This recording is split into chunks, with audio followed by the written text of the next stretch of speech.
दोस्तों चलिए शुरू करते हैं एक दिल को छू जाने वाली कहानी, सास बहू की लड़ाई। कहानी को शुरू से अंत तक जरूर सुनना।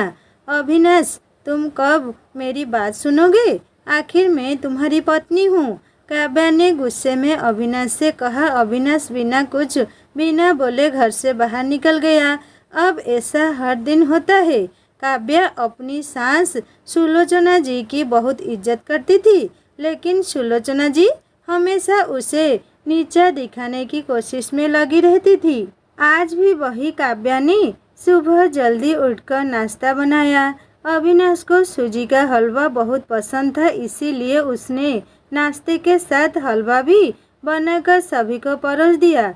उसके ससुर रमेश जी ने सुलोचना जी को टोकते हुए कहा, ये क्या फिजूल खर्चे ही सुबह सुबह देसी घी का हलवा?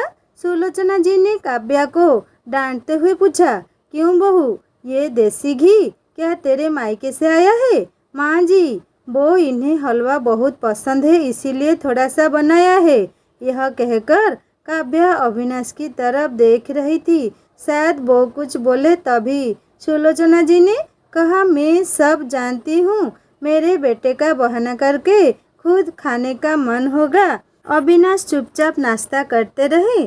काव्या की आंखों से आंसू छलके। इसके ज़्यादा बुरा तब लगा जब अविनाश बिना हलवा खाए ही ऑफिस के लिए चल दिए। काव्या घर का काम समेटने में लग गई। इधर सुलोचना जी बाहर ड्राइंग रूम में बैठकर बड़बड़ाती रही। काम करके काव्या अपने कमरे में जाकर रोने लगी। कितने नाजों से पाला था उसे उसके पापा ने, उसे आज भी याद है। एक बार उसने गाजर के हलवा बनाने के लिए कहा था, लेकिन माँ ने सूजी का हलवा बना दिया था। पापा को जब यह पता लगा तो वे तुरंत बाजार गए। वहाँ से ढेर सारा गाजर का हलवा लाए थे और उस दिन बिना कहे 2-3 दिन में गाजर का हलवा बनने लगा। आज उसे सूजी के हलवे के लिए कितनी बातें सुनाई जा रही है। उसे गुस्सा सास ससुर पर नहीं, अविनाश पर था, जो कि कुछ नहीं बोल पाए। शाम को जब उसने अविनाश से शिकायत की तो वो बस इतना ही बोले, इस घर में केवल माँ की पसंद का खाना बनता है, आगे से मेरी पसंद का कुछ मत बनाना। काव्या ने अविनाश से बात करनी बंद कर दी। आखिर क्या कसूर था काव्या का? यही कि वह अविनाश से बहुत प्यार करती है। इसी तरह कुछ दिन बीत गए। एक दिन काव्या ने सुलोचना जी से कहा, माँ जी, मैं अपने घर जाना चाहती हूँ कुछ दिन के लिए, अगर आप कहें तो आज ही चले जाऊँ। कई दिन पहले माँ का फोन आया था, कह रही थी कि पापा की तबीयत ठीक नहीं है। सुलोचना जी बोले, वहाँ तो जब भी जाती है 1 सप्ताह से वापस नहीं आती है। घर का काम कौन करेगा?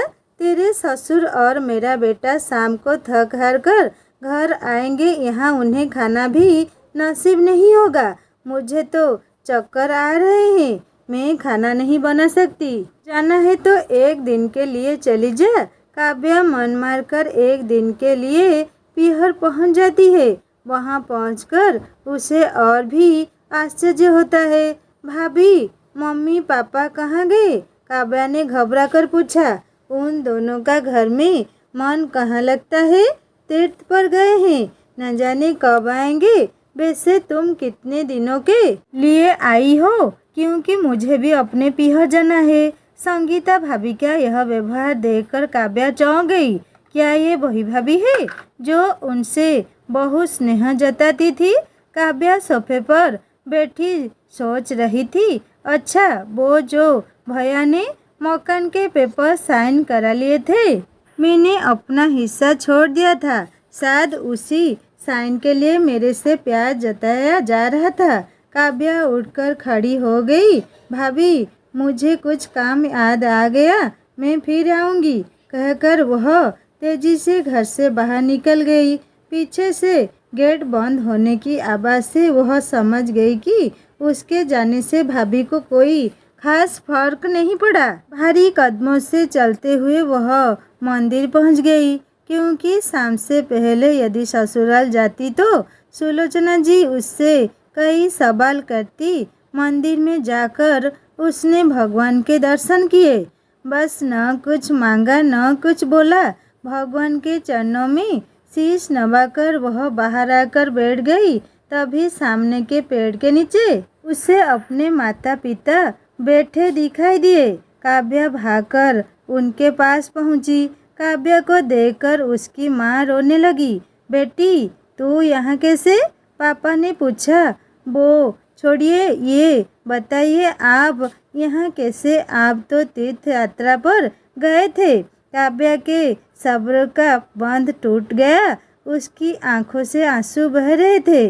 बेटी तेरी भाभी ने तुझसे झूठ बोला है। बिजनेस में पैसा लगाने के लिए तेरे भैया ने मकान अपने नाम करा लिया। मकान के कागज गिरवी रखकर साहूकार से कर्ज ले लिया। उसके बाद हम बोझ बन गए, हमें घर से निकाल दिया। पापा अब क्या होगा? काव्या ने रोते हुए पूछा। बेटी तू चिंता मत कर, हम कहीं वृद्धा आश्रम में चले जाएंगे। तू अपनी ससुराल चला जा, वहाँ किसी को यह बात मत बताना। अपने माँ बाप को इस हाल में देखकर वह उन्हें अपने साथ ले जाना चाहती थी, लेकिन जहाँ उसकी कद्र नहीं है वहाँ माँ बाप की क्या इज्जत होती। भारी मन से काव्या ससुराल की ओर चल गई। आज उसे अपने लड़की होने पर अफसोस हो रहा है। काश वो अपने माता पिता के लिए कुछ कर पाती। घर आकर उसने बहुत मुश्किल से घर का काम निपटाया। उसके बाद अपने कमरे में जाकर गुमसुम बैठ गई। उसकी आंखों से आंसू बह रहे थे। अविनाश अपने ऑफिस के काम में लगे हुए थे। जब वे सोने आए तो काव्या से पूछ बैठे, क्या बात है? आज फिर माँ की कोई बात बुरी लग गई जो आंसू बह रही हो? काव्या अपने को रोक नहीं पाई और उसने रो रो कर सारी बात अविनाश को बता दी। क्या माँ पिताजी को यहाँ ले आए? वे इस उम्र में कहाँ जाएंगे? अविनाश ने कोई जवाब नहीं दिया और करवट लेकर सो गई। इस बात से काव्या को बहुत गुस्सा आया। आज से मैं भी इसके माँ बाप की सेवा नहीं करूँगी। देखती हूँ कौन इनकी सेवा करेगा। रोते रोते काव्या सो गई। 2-3 दिन बीत जाने पर उसकी चिंता बढ़ती जा रही थी। एक दिन वह सब्जी लेने के बहाने उसी मंदिर में पहुंची, लेकिन उसके माता पिता वहाँ नहीं थे। पंडित जी, यहाँ मेरे माता पिता उस पेड़ के नीचे बैठे थे। कई दिन से उनका कुछ पता है? तुम्हारा नाम काव्या है क्या? पंडित जी के मुंह से अपना नाम सुनकर काव्या ने पूछा। जी हाँ, लेकिन आपको कैसे पता? तुम्हारे माता पिता ने यहाँ पता दिया था और कहा था वे अब यहाँ रहते हैं। काव्या ने पता देखा, वह यहाँ से कुछ दूर का था। काव्या ने मंदिर के बाहर निकलकर ऑटो रिक्शा किया और उस पते पर पहुँच गई। दरवाज़ा खटखटाया तो एक लड़की निकल कर आई। यहाँ का पता मुझे पंडित जी ने दिया है। काव्या बोली। आप क्या काव्या दीदी हैं? अंदर आ जाओ। काव्या को कुछ समझ नहीं आया। वह अंदर गई तो देखा उसके माता पिता सोफे पर बैठे थे। काव्या उन्हें देखकर रोने लगी। बेटी अब क्यों रो रही है? तेरे कारण हमें यह मकान मिल गया। काव्या आश्चर्य से उनका चेहरा देखने लगी। लेकिन माँ, आप यहाँ कैसे और ये लड़की कौन है? तब उसकी माँ ने कहा, बेटी तुझे याद है तेरी शादी के बाद तेरी सास ने 40 लाख की डिमांड की थी। दामाजी को बिजनेस खोलना था, इसलिए तेरे पिता ने उनकी डिमांड पूरी कर दी थी, जिससे कि तू सुखी रहे। जब तू हमसे मिलकर गई उसके अगले दिन दामाजी आए। उन्होंने तेरे पापा के पैसे लौटा दिए, क्योंकि उन्होंने कई बिजनेस शुरू नहीं किया था। तेरे पापा ने मना भी किया, लेकिन वे नहीं माने। उसके बाद उन्होंने प्रॉपर्टी डीलर से मिलकर 2 दिन में यह मकान खरीद दिया। 7-5 लाख रुपए बच गए।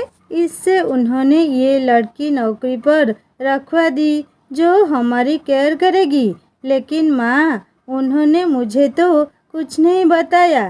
काव्या की आंखों से आंसू बह रहे थे।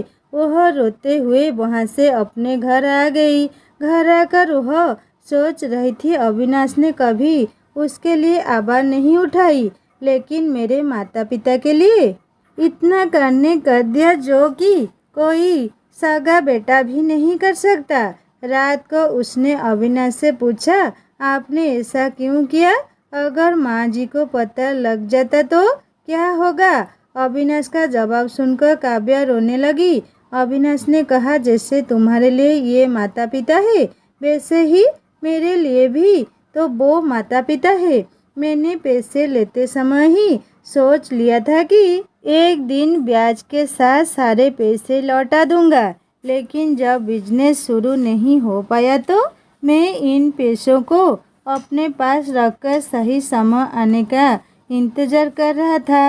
अगर मैं तुम्हारे माता पिता को अपने घर ले आता तो उनका आत्मसम्मान हर दिन उन्हें धिक्कारता। बेटी के घर में रहना पसंद नहीं करते। मैं हर दिन अपमानित न हो इसीलिए मैंने ये सब किया।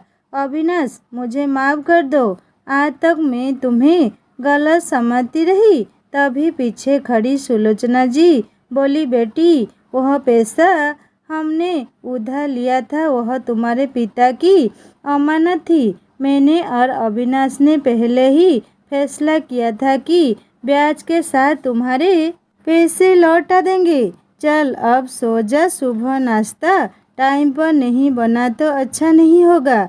उनकी बात सुनकर काव्या, अविनाश और सुलोचना जी जोर से हंसने लगे। दोस्तों, कहानी कैसी लगी मुझे ज़रूर कमेंट करके बताएगा। कहानी को पूरा पढ़ने के लिए शुक्रिया। कहानी अच्छी लगी तो लाइक करना, दोस्तों के साथ शेयर करना और सब्सक्राइब करके बेल आइकन दबा देना। और एक नई कहानी जल्दी लेकर आऊँगी। नमस्ते।